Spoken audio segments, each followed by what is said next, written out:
हम आगे चलते हैं और हमारा अगला हेड ऑफ इनकम है, that is income from capital gains. हम वो स्टार्ट करते हैं।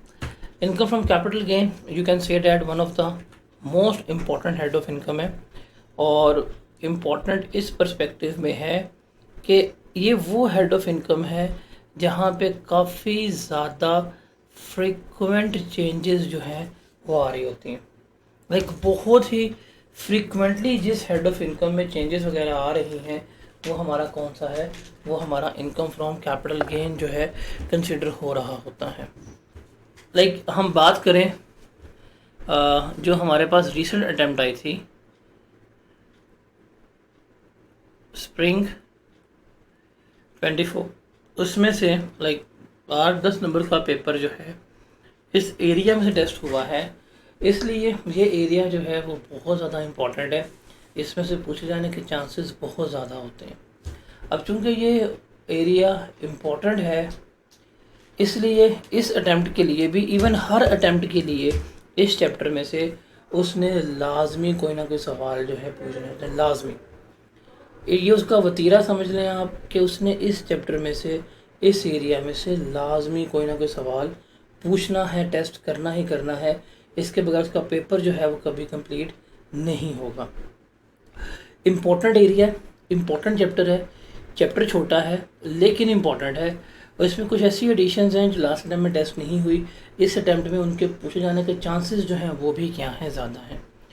और इस चैप्टर के टेस्टिंग का लेवल ये है कि एग्ज़ामिनर हमेशा इसको दूसरे हेड्स के साथ, मतलब प्रॉपर्टी और अदर सोर्स, इनके साथ कंबाइन करके, इनके साथ मिला के पूछ रहा होता है। और एक अच्छा सवाल इसमें से हमेशा एक्सपेक्टेड होता है।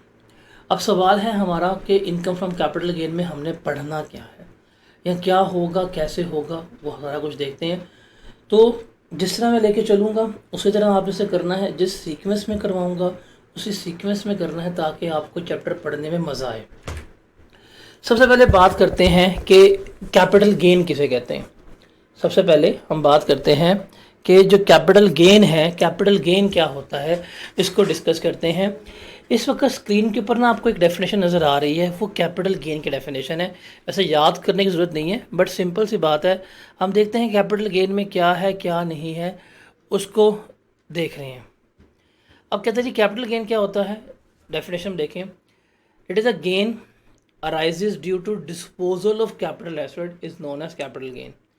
कि अगर आपने कैपिटल एसेट्स को डिस्पोज ऑफ किया है, आपने कैपिटल एसेट्स को बेचा है, कैपिटल एसेट्स को बेचते हुए जो गेन रेज होगा वो आपका क्या कहलाएगा, कैपिटल गेन जो है वो कहला रहा होगा। अब इसमें देखा जाए तो 3 वर्ड जो हैं आपको नज़र आ रहे होंगे, वो स्क्रीन के ऊपर क्या है, हाईलाइटेड है। पहला वर्ड है गेन का, दूसरा वर्ड है डिस्पोजल का, और तीसरा वर्ड है किसका, कैपिटल एसेट्स का। गेन, डिस्पोजल और कैपिटल एसेट, ये 3 टर्म्स को आप लोगों ने समझना है। ये 3 टर्म्स जो हैं इनको अंडरस्टैंड करना है। गेन किसे कहते हैं, डिस्पोजल किसे कहते हैं, कैपिटल एसेट्स किसे कहते हैं, वो हमने यहाँ पे देखना है। सबसे पहले बात करते हैं गेन। ये वही गेन है जो अकाउंटिंग पढ़ के आते हैं, गेन या लॉस कैलकुलेट करना। गेन कैलकुलेट करने का या लॉस कैलकुलेट करने का फॉर्मूला क्या होता है वो आपने देखना है। अच्छा, जब मैं जो चीज़ कहूँगा याद करनी है वो याद करनी है, बाकी सारा समझते जाना है और अंडरस्टैंड करना है। गेन किसे कहते हैं, फॉर्मूला है consideration received minus cost of asset. क्या फॉर्मूला है, consideration received minus cost of asset.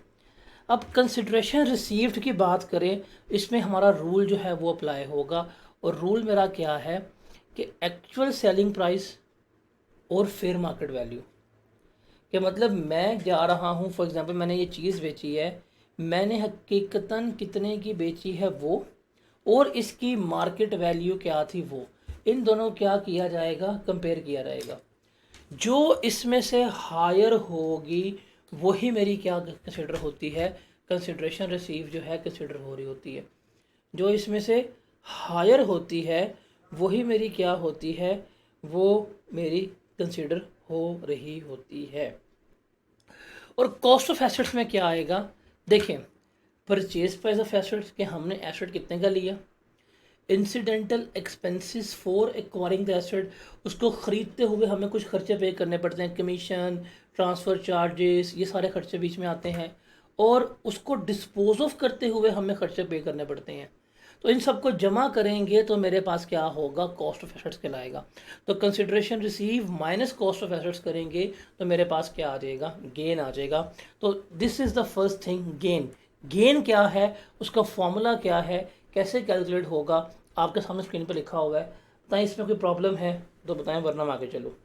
आगे चलता हूँ। Remember, income from capital gain भी हमारा just like income from property किस बेसिस पे कैलकुलेट होगा, एक्रूवल बेसिस के ऊपर। किस बेसिस पे कैलकुलेट होगा, एक्रूवल बेसिस के ऊपर। मतलब जब हमने एसेट बेच दिया उस डेट पे ही हमने गेन या लॉस जो है वो कैलकुलेट करना है। पैसे बेशक बाद में मिले हों, वो रेलेवेंट नहीं है। जिस दिन एसेट बिक गया उसी दिन क्या होना है, हमारा गेन या हमारा लॉस जो है वो कैलकुलेट होना है। ये पॉइंट क्लियर है। अब उसके बाद सेकंड डेफिनेशन, और सेकंड डेफिनेशन है हमारे पास डिस्पोजल किसे कहते हैं। अब डिस्पोजल जो है ये इंपॉर्टेंट है बिकॉज ये हम कैपिटल गेन में भी पढ़ेंगे, ये हम बिजनेस में भी पढ़ेंगे, और ये पेपर में, अपास पेपर में थ्योरेटिकली आपको 3 से 4 सवाल मिलेंगे। Defined disposal according to income tax ordinance 2001, 5 number का, 4 नंबर का, 3 नंबर का, 6 नंबर का, कि डिस्पोजल क्या होता है वो आपने बताना है। अगर मैं आपसे पूछूं लेमैन के तौर के ऊपर कि डिस्पोजल का मतलब क्या होता है, तो क्या आंसर होगा अकाउंटिंग के टर्म्स में, या पहले कभी आपने पढ़ा हो तो बताएं। डिस्पोजल का मतलब क्या होगा, एसेट्स को सेल करना। लेकिन डिस्पोजल एक्सप्लेन्ड है। डिस्पोजल की डेफिनेशन को याद करने के लिए ना ये एक्रोनिम याद कर लीजिए, डी डेजर्ट स्टार एलसीडी। ये 3 अल्फाज इस्तेमाल कर लें, आपसे पूरी डिस्पोजल की डेफिनेशन जो है वो हो जाएगी। अब डिस्पोजल में क्या कुछ आएगा, अगर हम इनकम टैक्स ऑर्डिनेंस के तहत बात करें, डिस्पोजल में क्या कुछ आएगा। देखें, सोल्ड, बेचना डिस्पोजल है।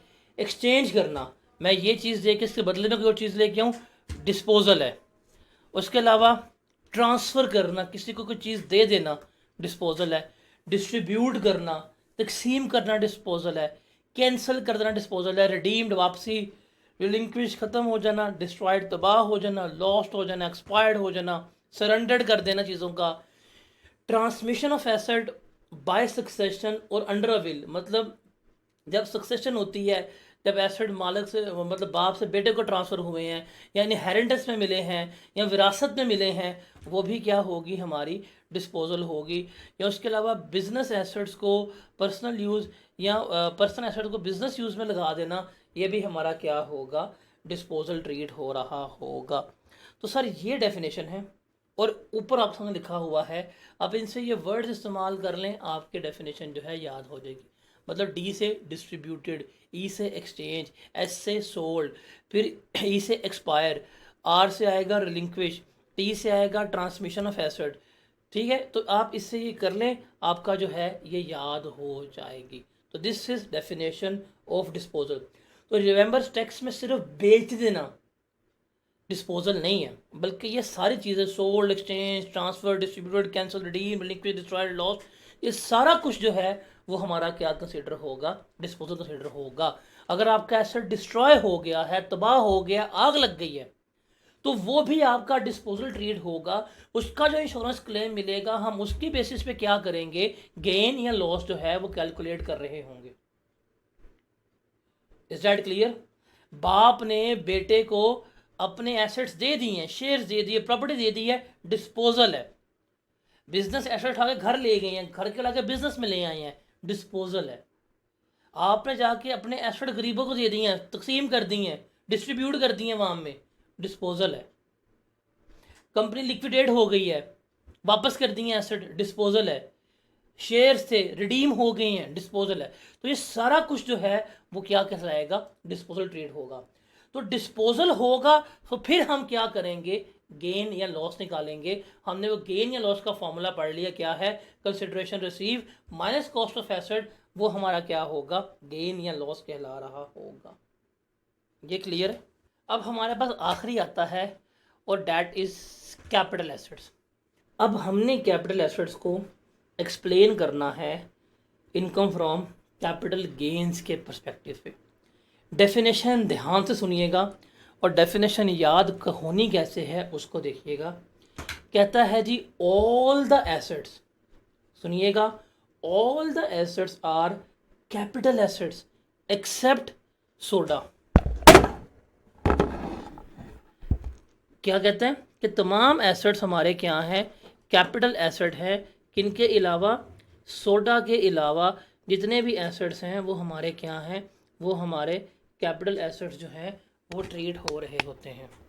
अच्छा जी, वो कहते हैं डेफिनेशन क्या है, all the asset are capital assets connected with business और नॉट, मतलब वो तमाम एसेट्स जिनका आपका ताल्लुक बिजनेस के साथ है या नहीं है, वो सारे कैपिटल एसेट हैं एक्सेप्ट क्या, सोडा, SODA। अब इससे क्या बनता है, एस से बनेगा stock in trade, raw material, other consumables.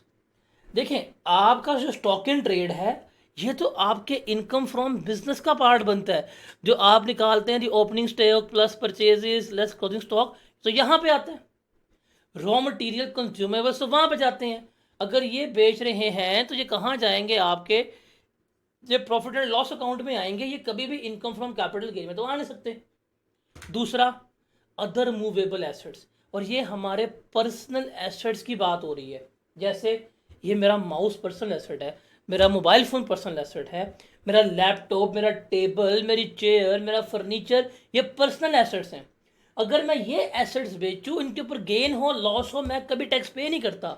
मैं क्यों टैक्स पे नहीं करता, बिकॉज ये मेरे पर्सनल एसेट्स कभी भी कैपिटल एसेट्स की डेफिनेशन को सेटिस्फाई करते नहीं है। वो तमाम एसेट्स जो कैपिटल एसेट्स की डेफिनेशन को सेटिस्फाई करेंगे उनके ऊपर हम क्या करेंगे, गेन निकालेंगे या लॉस निकाल रहे होंगे। तो ये तो नहीं आता, ये तो एक्सेप्शन में आता है। फिर डी से आएगा हमारे पास डेप्रिशिएबल एसेट। देखें जहाँ पे भी डेप्रिसिएशन आ जाए वो चीज़ हमेशा आपके बिजनेस की होती है। अब वो बिजनेस के एसेट्स कहलाएंगे, और बिजनेस के एसेट्स का गेन या लॉस हमेशा इनकम फ्रॉम बिजनेस का पार्ट बनता है। आप जिस घर में रह रहे हैं, क्या अब्बू सुबह आके चार्ज करते हैं डेप्रिसिएशन घर की? आपके पास जो बाइक है आप उसकी डेप्रिसिएशन चार्ज करते हैं, आपके पास जो कंप्यूटर है आप उसके डेप्रिसिएशन चार्ज करते हैं? आप कभी भी नहीं करते होंगे। लेकिन जो बिजनेस के पास बिल्डिंग होगी उसको चार्ज करेगा। तो जहाँ पे भी डेप्रिसिएशन चार्ज हो जाए वो एसेट बिजनेस का होता है, और जो बिजनेस का एसेट है उसका गेन उसका लॉस इनकम फ्रॉम बिजनेस का पार्ट जो है बन रहा होगा। और एंड पे आएगा आपके पास amortizable assets, intangibles, softwares, licence, copyrights, patents, जिनको अमोर्टाइज कर रहे हैं, जिनको डेप्रिशिएट कर रहे हैं, ये भी किसका पार्ट बनते हैं, आपके इनकम फ्रॉम बिजनेस का पार्ट जो है बन रहे होते हैं। तो रिमेंबर, इनके अलावा, इन एसेट्स के अलावा कोई भी एसेट्स हैं वो हमारे क्या कंसिडर होंगे, वो हमारे कैपिटल एसेट्स कंसिडर होंगे। और जो हमारे कैपिटल एसेट्स होंगे उनका गेन या उनका लॉस जो है वो हमारा इनकम फ्रॉम कैपिटल गेन का पार्ट बनेगा। तो यहाँ पे जो हमने डेफिनेशंस पढ़ी थी अभी तक कि जो हमने यहाँ पे डेफिनेशन पढ़ी थी, gain arises to disposal of capital asset, वो क्लियर है कि हमने देख लिया गेन किसे कहते हैं, गेन का फॉर्मूला हमें लग गया पता। फिर हमने पढ़ा डिस्पोजल किसे कहते हैं, ये भी हमें लग गया। फिर हमने देख लिया कैपिटल एसेट्स किसे कहते हैं, ये भी हमने पढ़ लिया। अब समझ आई कि इस चैप्टर में हम क्या पढ़ने लगे हैं और क्या हम लेके चलने लगे हैं।